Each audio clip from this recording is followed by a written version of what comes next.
Hello welcome to Geetha Gallery. Andhra famous recipe breakfast recipe pesarattu upma ಹೇಗೆ ಮಾಡೋದು ನೋಡೋಣ ಬನ್ನಿ. 1 ಕಪ್ಪು ಹೆಸರು, 1 ಕಪ್ ಅಕ್ಕಿ ಚೆನ್ನಾಗಿ ತೊಳೆದು ನೀರು ಹಾಕಿ ರಾತ್ರಿ ಎಲ್ಲ ನೆನೆಸಿಟ್ಕೋಬೇಕು.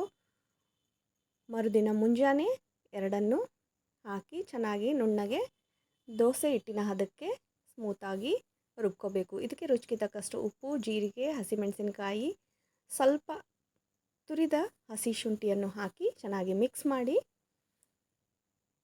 ಕಾದ ಹಂಚಿನ ಮೇಲೆ ದೋಸೆ ಆಕಾರಕ್ಕೆ ಹಾಕ್ಕೊಳ್ಳಿ.